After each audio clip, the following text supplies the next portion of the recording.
بسم الله الرحمن الرحيم الحمد لله رب العالمين والصلاة والسلام على سيد الأنبياء والمرسلين وعلى آله وصحبه أجمعين. قال المصنف رحمه الله تعالى: لا تبلغه الأوهام ولا تدركه الأفهام. Les imaginations ne peuvent l'atteindre. ولا تدركه الأفهام, et les intelligences ne peuvent le concevoir. Imam Tahawi rahimahullah ta'ala, dans ce point, nous rappelle que personne ne peut imaginer Allah subhanahu wa ta'ala. L'imagination de l'être humain n'atteint pas Allah subhanahu wa ta'ala. Wala tudrikuhu al-afham, ni l'intelligence d'une personne ne peut concevoir Allah subhanahu wa ta'ala. Pourquoi?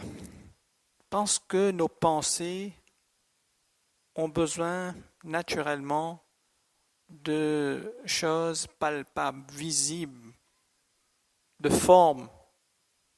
Allah subhanahu wa ta'ala est pur de toutes ces choses. Et le aql, l'intelligence, a besoin de choses hadith, comme on appelle, qui a été inventé, de nouveau. Et Allah subhanahu wa ta'ala n'a pas été inventé. C'est pour cela que Dhunnun Misri rahimahullah ta'ala disait que tout ce qui passe dans ta tête, tout ce que tu peux imaginer, tout ce que ton intelligence, ton aql, ta logique peut concevoir, Allah subhanahu wa ta'ala est l'opposé de tout ça. C'est pour cela que les ulama nous disent qu'il convient de méditer, de réfléchir sur la création d'Allah subhanahu wa ta'ala, mais pas sur Allah subhanahu wa ta'ala lui-même. Imam Suyuti rahimahullah ta'ala, dans son livre Ad-Durr al-Manthur, a cité plusieurs hadiths dans lesquels on voit l'interdiction de réfléchir sur l'être d'Allah, sur la personne d'Allah subhanahu wa ta'ala.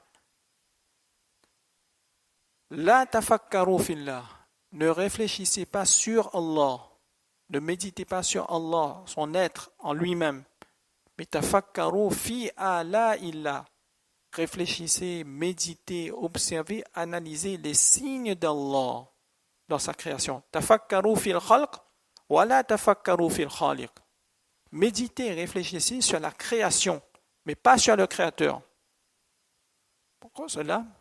Dans le commentaire de Inna fi khalqis samawati wal ard wa ikhtilafil layli wan nahari la ayatin li ulil albab, que Rasulullah sallallahu alayhi wa sallam avait l'habitude de réciter les derniers versets de la sourate Al-Imran, que Rasulullah sallallahu alayhi wa sallam avait l'habitude de lire quand il se levait la nuit. Allah subhanahu wa ta'ala dit qu'il y a dans la création des cieux et de la terre wa ikhtilafil layli wan nahar, l'alternance des jours, de la journée et de la nuit. La ayatin li ulil albab, des signes pour les personnes douées d'intelligence. Donc, quand on médite sur la création d'Allah subhanahu wa ta'ala, mais on obtient aussi des récompenses. Les Sahaba radiyallahu anhum, Abdullah ibn Abbas, Abdullah ibn Omar radiyallahu an, ont rappelé cela à leurs élèves, que la méditation sur le khalq d'Allah, sur la création d'Allah subhanahu wa ta'ala, a énormément de vertus.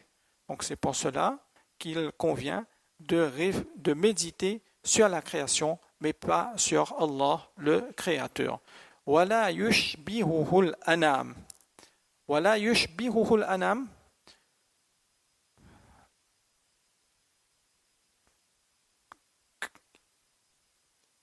Qu'il ne ressemble pas aux créatures, ou les créatures ne le ressemblent pas. traduire dans les deux sens. Ça, c'est une réfutation des mushabbiha, des gens qui donnaient à Allah subhanahu wa ta'ala des formes. Pourquoi? Laysa kamithlihi shay wa huwa as-sami'ul basir. Allah subhanahu wa ta'ala, rien ne ressemble à Allah subhanahu wa ta'ala. C'est ce que dans le terme très technique, c'est qu'Imam Tahawi rahimahullah ta'ala utilise cette maxime pour rejeter l'anthropomorphisme. C'est le terme des mushabbiha. Donc l'intérêt n'est pas de nier les attributs d'Allah subhanahu wa ta'ala, mais rejeter toute forme de ressemblance à Allah subhanahu wa ta'ala. Hayyul la yamut. Hayyul la yamut, Allah subhanahu wa ta'ala est hayy et ne meurt pas. Qayyum la yanam. Allah subhanahu wa ta'ala est qayyum, il est absolu. La yanam et ne dort pas. Qayyum, Allah subhanahu wa ta'ala subsiste par lui-même, tandis que les créatures ont besoin d'Allah subhanahu wa ta'ala pour vivre. Qayyum, al-qa'im bidhatihi, wal-qa'im bitadbiri al-khalq, wal-masalih. Al-qa'im, c'est Allah subhanahu wa ta'ala qui maintient ce dunya, qui maintient la création, et c'est Allah subhanahu wa ta'ala qui pourvoit aux hommes, aux êtres humains, aux vivants, tout ce dont ils ont besoin. Khaliq bila haja, Imam Tahawi rahimahullah ta'ala dit qu'il est le créateur. Khaliq bila haja, sans nécessité. Et raziq bila ma'una. Et raziq bila ma'una, le pourvoyeur sans ma'una, sans restriction, sans difficulté. Alors, qu'est-ce qu'Imam Tahawi rahimahullah ta'ala nous rappelle ici? Que Allah subhanahu wa ta'ala est le khaliq bila haja, qu'Allah subhanahu wa ta'ala n'avait pas besoin de quelque chose, de profiter des créatures pour les créer, ou qu'Allah subhanahu wa ta'ala n'a pas besoin des créatures pour le mettre à l'abri de quoi que ce soit. Donc bila haja. Pourquoi? Parce qu'Allah subhanahu wa ta'ala est ghani, lahu ma fi samawati wa ma fi al-ard. Qu'Allah subhanahu wa ta'ala est ghani et tout ce qui se trouve dans les cieux et sur terre appartient à Allah subhanahu wa ta'ala. Donc bila haja. C'est pourquoi il y a un long hadith qudsi qu'on devrait méditer et qu'on devrait lire régulièrement, dans lequel Abu Dharr Ghifari radiyallahu anhu disait que c'est le long hadith où Allah subhanahu wa ta'ala parle Ya ibadi, ya ibadi, ya ibadi. Allah subhanahu wa ta'ala dit tous mes serviteurs, les premiers et les derniers, se rassembler dans une plaine, et que tous les serviteurs rassemblés dans cette plaine soient, on va dire, avec le cœur le plus pur parmi les cœurs qu'on peut avoir, et cela cette pureté des cœurs ne changera rien dans ma royauté. Et si toutes les personnes, premiers, derniers, toute génération, les djinns, les ins, se réunissaient dans une plaine et auraient eu le cœur le plus sale, le plus souillé qu'on peut avoir, mais souillure des cœurs non plus n'aurait aucun impact, aucun effet sur ma royauté. Donc, khaliq bila haja, raziq bila ma'una, mumitun bila khafa. Imam Tahawi rahimahullah ta'ala dit que c'est lui qui donne la mort sans aucune crainte. Allah subhanahu wa ta'ala mumit bila makhafa, sans crainte. Et ba'ithun bila mashaqqa, et c'est lui qui ressuscite sans aucune difficulté, sans aucune peine. Ba'ithun bila mashaqqa.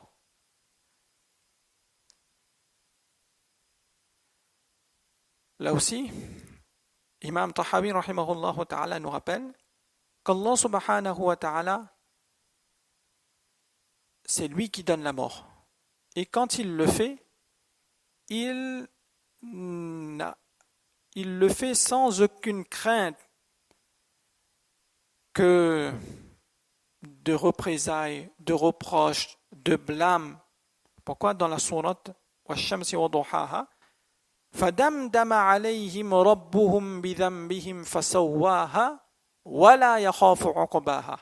Où Allah subhanahu wa ta'ala, quand il nous parle du récit de Salih alayhi salatu wa salam et de sa communauté, comment ils ont tué la chamelle, alors qu'Allah subhanahu wa ta'ala les avait mis en garde de laisser cette chamelle en paix, mais malgré tout ils n'ont pas respecté les consignes.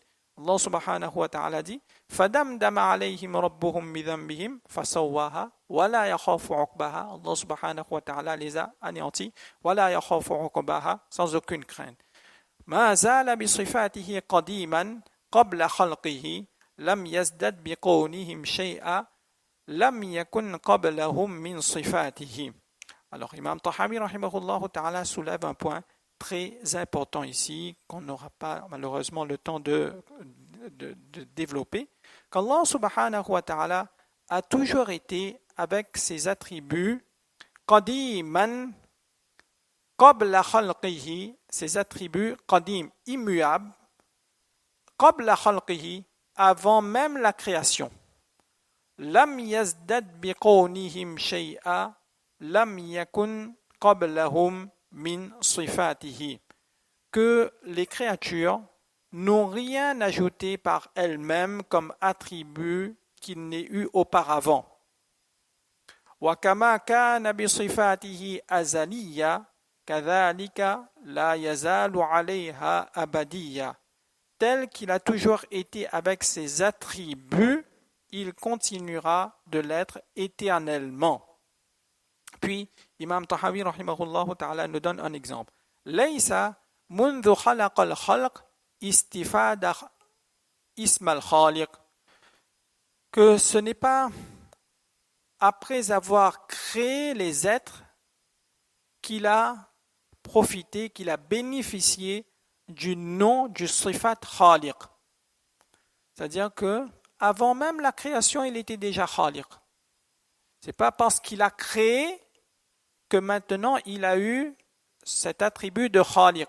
Non. Wala bi ihdathihi al-bariyya istifada ism al-bariyya, ou celui de bari après l'apparition des êtres. Alors, Allah subhanahu wa ta'ala est créateur, mais Allah subhanahu wa ta'ala a toujours été créateur. Khaliq, c'est sifat d'Allah, attribut d'Allah, non sacré d'Allah. Donc Allah subhanahu wa ta'ala avait déjà cet attribut, ce nom, avant la création. C'est pas parce qu'il a créé, c'est par la suite qu'il a obtenu, qu'il profite, qu'il a bénéficié de ce nom. Non, il a toujours eu ça. Ces sifat ont toujours existé et existera toujours. Et maintenant, une fois que la création est terminée, on ne va pas dire que maintenant Allah subhanahu wa ta'ala perd cet attribut de sifat. Donc Allah subhanahu wa ta'ala dans son être est azali, c'est-à-dire Imam Tahawi rahimahullah ta'ala l'a rappelé ici, que Allah subhanahu wa ta'ala qadim bila ibtida, éternel sans début, et da'im bila intiha, et Allah subhanahu wa ta'ala est permanent sans, on va dire, fin. Mais ses attributs, ses sifat, ses qualités, ses noms suprêmes aussi sont de cette manière. Ce n'est pas l'apparition de quelque chose qui fait apparaître chez Allah subhanahu wa ta'ala ses qualités. Lahu ma'na rububiyyah wa la marbub. Qu'Allah subhanahu wa ta'ala, il possède les traits du Rabb, rububiyyah, les traits caractéristiques de Seigneur et Maître, même en l'absence de serviteur.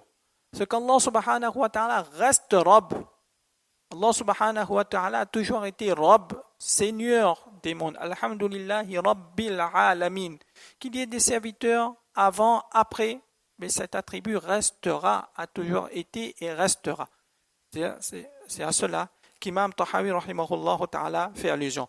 Wa ma'na al-khaliqiyya wa la makhluqun. Et que Allah subhanahu wa ta'ala à lui له معنى الربوبية ولا مربوب ومعنى الخالقية ولا مخلوق وكما أنه محيي الموتى بعدما أحياهم استحق هذا الاسم قبل إحيائهم. Donc comme Allah subhanahu wa ta'ala, il est qualifié de muhyi, c'est lui qui donne la vie après la mort. محيي الموتى بعدما أحياهم استحق هذا الاسم قبل إحيائهم. Il mérite ce qualificatif de muhyi avant même de les ressusciter. Donc ça, c'est des petites notes qui sont parfois, on va dire, très thématiques ou très, on va dire, techniques. Mais une fois qu'on a compris ce raisonnement, ces choses, mais dans la vie de tous les jours aussi, on peut l'appliquer. C'est-à-dire que quand on est face à une situation où quelqu'un nous parle d'Allah subhanahu wa ta'ala et que ses propos nous interpellent, on a un doute, mais on fait appel à ces notes d'Imam Tahawi rahimahullah ta'ala. Est-ce que cette qualité d'Allah subhanahu wa ta'ala, cette personne, les propos que la personne est en train de tenir coïncident avec cette note ou pas? Si oui, on accepte, sinon on rejette immédiatement. On ne doit pas être, on va dire, influencé par les dires des uns et des autres à propos des sifat et des qualités d'Allah subhanahu wa ta'ala. Et pourquoi cela? Tout simplement parce qu'Allah subhanahu wa ta'ala il détient le pouvoir sur toute chose et toute chose a besoin de lui. Allah subhanahu wa ta'ala a le pouvoir sur toute chose, mais toute chose qui existe est faqir, a besoin d'Allah subhanahu wa ta'ala. Pourquoi dans le Coran, Allah subhanahu wa ta'ala nous rappelle cela? Ya ayyuhan nas, antumul fuqara ila Allah, wallahu huwal ghaniyyul hamid. Ensuite, dhalika bi annahu wa kullu amrin alayhi yasir la yahtaju ila shay. Chaque chose est facile pour lui. La yahtaju ila shay, il n'a besoin de rien. Tout ce qu'Allah subhanahu wa ta'ala souhaite, tout ce qu'Allah subhanahu wa ta'ala souhaite faire, souhaite entreprendre, tout est facile pour lui. Rien n'est difficile pour Allah subhanahu wa ta'ala. Pourquoi? Parce que la difficulté, c'est signe de faiblesse. Allah subhanahu wa ta'ala est qadir. Et Yasir, innama amruhu idha arada shay'an an yaqula lahu kun fayakun. فسبحان الذي بيده ملكوت كل شيء وإليه ترجعون. Que quand Allah subhanahu wa ta'ala souhaite quelque chose, yaqul lahu kun fayakun, dit kun, soit, et la chose se réalise. C'est un verset qu'on lit tous les matins, tous les soirs aussi parfois dans la sourate Yasin, mais auquel on ne fait pas allusion. Tout ce qu'on a besoin, en fait, la lecture de ces maximes de Imam Tahawi rahimahullah ta'ala doit consolider nos croyances en Allah subhanahu wa ta'ala. C'est un moyen pour qu'on s'attache, on se tourne entièrement et exclusivement vers Allah subhanahu wa ta'ala. Kullu amrin alayhi yasir. Parfois on a demande, on est dans les difficultés, mais on tape à telle porte, mais non. Se tourner vers Allah subhanahu wa ta'ala. Rien n'est difficile pour Allah subhanahu wa ta'ala. Tout est facile pour Allah subhanahu wa ta'ala. Demandons à Allah subhanahu wa ta'ala. Maintenant, parfois, dans sa réponse, Allah subhanahu wa ta'ala prend du temps. Il y a une hikmah parfois dans la réponse tardive d'Allah subhanahu wa ta'ala. Soit Allah subhanahu wa ta'ala nous répond immédiatement, soit Allah subhanahu wa ta'ala écarte par ce retard une difficulté, soit Allah subhanahu wa ta'ala garde ne répond pas immédiatement, mais garde cette invocation, cette demande pour le akhirah. Donc, kullu amrin alayhi yasir, mais prenons l'habitude de se tourner vers Allah subhanahu wa ta'ala. Pourquoi? Parce que rien n'est difficile pour Allah subhanahu wa ta'ala. Oui, c'est dans la hikmah, dans la démarche d'Allah subhanahu wa ta'ala, parfois l'être humain, de sa faiblesse, il ne comprend pas pourquoi Allah subhanahu wa ta'ala prend autant de délai, mais il y a une hikmah cachée qu'on n'arrive pas à discerner. Khalaqal khalqa bi'ilmihi. Imam Tahawi rahimahullah ta'ala dit Khalaqal khalqa bi'ilmihi. Qu'Allah subhanahu wa ta'ala a créé al-khalq, la création, bi'ilmihi, avec son savoir, sa science. Wa qaddara lahum aqdara, et il a qaddara lahum, fixé un destin, un taqdir pour toute chose. Ça c'est la question du taqdir. Wa daraba lahum ajal, et il accanda aux créatures ajala, un terme. فإذا جاء أجلهم لا يستأخرون عنه ساعة ولا يستقدمون. Chaque chose qui existe dans ce monde a un terme. Et quand le terme arrivera, ils ne peuvent ni l'avancer ni le retarder. Alors, il y a un hadith d'Abdullah ibn Mas'ud radiyallahu anhu, dans lequel Habiba radiyallahu anha demande à Rasulullah sallallahu alayhi wa sallam, ou plutôt apporte de Rasulullah sallallahu alayhi wa sallam, il a formulé ce doigt pour son père. Que, oh Allah, accorde longue vie à mon époux, c'est-à-dire Rasulullah sallallahu alayhi wa sallam, et à mon mari Abu Sufyan, à mon frère Muawiyah. Alors, Rasulullah sallallahu alayhi wa sallam, qui interpelle Habiba, et qui dit à Habiba que tu as demandé à Allah subhanahu wa ta'ala au sujet des termes ajal qui ont été fixés, des jours comptés et des biens partagés.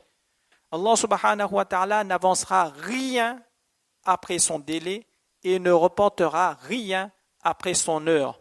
Et si tu aurais demandé à Allah subhanahu wa ta'ala de préserver ces personnes du châtiment, du feu, de la tombe, cela aurait été meilleur. Donc, Habiba radiyallahu anha a fait quoi? Il a dit comme ça qu'Allah subhanahu wa ta'ala retarde longue vie, donne longue vie, retarde le délai de mon mari, de mon père, de mon frère Muawiyah. Rasulullah sallam a dit, mais quand le terme arrivera, c'est Allah subhanahu wa ta'ala qui a fixé cela. Plutôt que de dire cela, demande plutôt à Allah subhanahu wa ta'ala de les préserver de mon châtiment, du châtiment du feu, de la tombe. Cela aurait été meilleur et préférable. Ensuite, Imam Tahawi rahimahullah ta'ala dit, Lam yakhfa alayhi shay'un min af'alihim qabla an khalaqahum. Que rien, Lam yakhfa alayhi shay'un min af'alihim. Qu'il n'y a rien qu'il puisse ignorer de celle-ci avant même de les créer. وَعَلِمَ مَا هُمْ عَامِلُونَ قَبْلَ أَنْ يَخْلُقَهُمْ. Et il savait également ce qu'elles feraient, ce que les créatures feront قَبْلَ أَنْ يَخْلُقَهُمْ, avant même de les créer. Qu'Allah subhanahu wa ta'ala savait exactement ce que les hommes, les créatures allaient faire avant même leur création.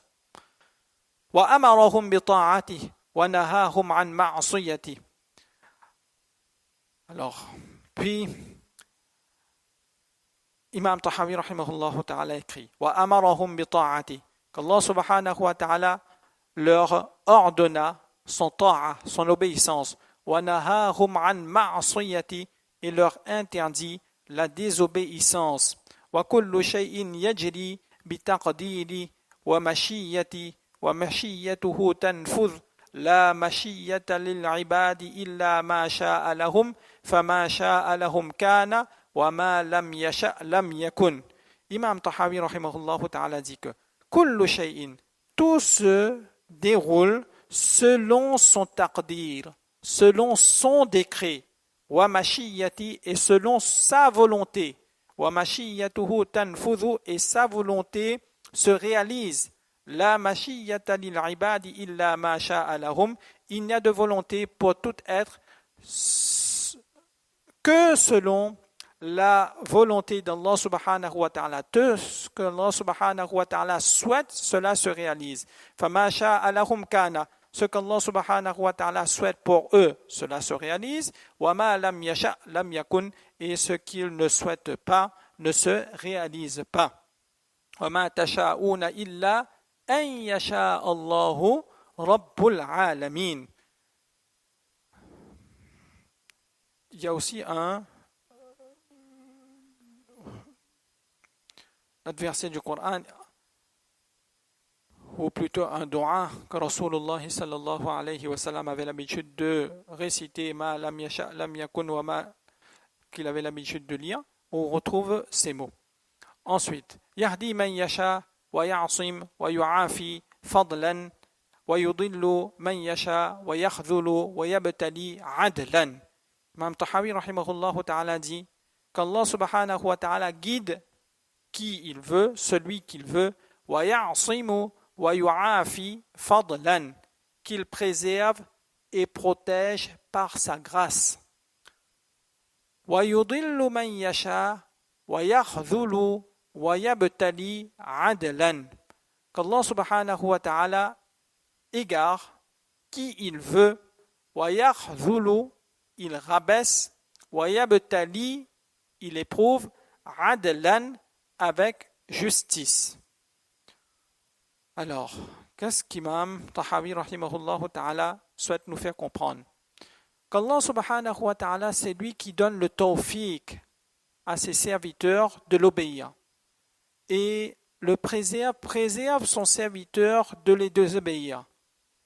Et c'est lui qui accorde la afiya. Et ça, il le fait, c'est un fadl d'Allah. C'est un bienfait d'Allah subhanahu wa ta'ala. Personne n'oblige et ne peut contraindre Allah subhanahu wa ta'ala d'agir de cette manière. Que de guider, c'est une obligation par Allah subhanahu wa ta'ala. De préserver, c'est une obligation d'Allah subhanahu wa ta'ala. Non. Quand Allah subhanahu wa ta'ala le fait, il le fait par sa grâce. Et quand il égare quelqu'un, il le rabaisse, il l'éprouve, mais il le fait adalan, Imam Tahawi rahimahullah ta'ala dit, avec justice. Pourquoi? Parce que c'est lui, tout appartient à Allah subhanahu wa ta'ala, donc il peut disposer de ses créatures comme bon le semble. La yus'alu amma yaf'al wa hum yus'alun, qu'Allah subhanahu wa ta'ala ne peut pas être questionné pour ce qu'il fait, mais par contre ce sont les créatures qui seront eux questionnés. Fa inna Allah yudillu man yasha wa yahdi man yasha et wala yadhlimu rabbuka ahada. Ma asabaka min hasanatin famin Allah wa ma asabaka min sayyi'atin famin nafsik. Donc fa ni'ma fadlun. Le ni'ma d'Allah subhanahu wa ta'ala, c'est un bienfait. En plus qu'Allah subhanahu wa ta'ala t'accorde. Wal musiba, et le musiba, le malheur, l'épreuve qui t'atteint, c'est un adl, c'est une justice, c'est une équité qu'Allah subhanahu wa ta'ala t'accorde également. Ensuite, wa kulluhum yataqallabuna fi mashi'atihi bayna fadlihi wa adlihi. Et toutes les créatures d'Allah subhanahu wa ta'ala vaguent aussi sous sa volonté bayna fadlihi wa adlihi, entre son fadl, sa grâce et sa justice. Wa huwa muta'alin 'anil adad wal andad. Imam Tahawi rahimahullah ta'ala écrit que Allah subhanahu wa ta'ala est au-dessus des adad et des andad, des contraires et des semblables. Allah subhanahu wa ta'ala est au-dessus des contraires, wal andad, et des semblables. C'est ce qu'on retrouve dans la sourate Qul huwa Allahu ahad, Allahu samad, lam yalid wa lam yulad, wa lam yakul lahu kufuwan ahad. La radda li qada'ihi wa la mu'aqqiba li hukmi. Rien ne peut refuser, rejeter, repousser qada'ihi, son décret, wa la mu'aqqiba li hukmi, et rien ne peut contester son arrêté, son hukm, son commandement. Amanna bidhalika kulli wa ayqanna anna kullam min indi. Nous croyons en tout cela, tout ce qui a été mentionné. Wa ayqanna anna kullam min indi, et nous sommes convaincus que tout provient de lui. Voilà donc le premier groupe de croyances, de notes qu'Imam Tahawi rahimahullah ta'ala a partagé ici. Ça nous fait 26 points qu'on a vus. Il nous reste encore plus de 75 points. C'est pourquoi on a essayé aujourd'hui de rester sur une petite traduction. Inch'Allah, la partie qui viendra, les notes qui viendront sont plus simples. Il y a quelques notes qui méritent des explications. Inch'Allah, on continuera demain sur ce qu'Imam Tahawi rahimahullah ta'ala mentionne à propos de la risala. وأن محمدا عبده المصطفى ونبيه المجتبى ورسوله المرتضى. Ça viendra demain. Donc, Inch'Allah, demain, on continuera sur la risala de Rasulullah sallallahu alayhi wa sallam. Tout c'est qu'on ait une idée de ce qu'on aurait pu dire d'autres choses, d'autres points sur ce qui a été mentionné aujourd'hui. Mais on essaie de survoler au maximum les notes, les maximes qu'Imam Tahawi rahimahullah ta'ala a cité dans ce livre. Donc, Inch'Allah, on continuera demain sur ces notes sur la risale. Allah subhanahu wa ta'ala nous tawfiq de comprendre ces quelques mots. وما توفيقي إلا بالله سبحان الله بحمده سبحانك اللهم وبحمدك أشهد أن لا إله إلا أنت أستغفرك وأتوب إليك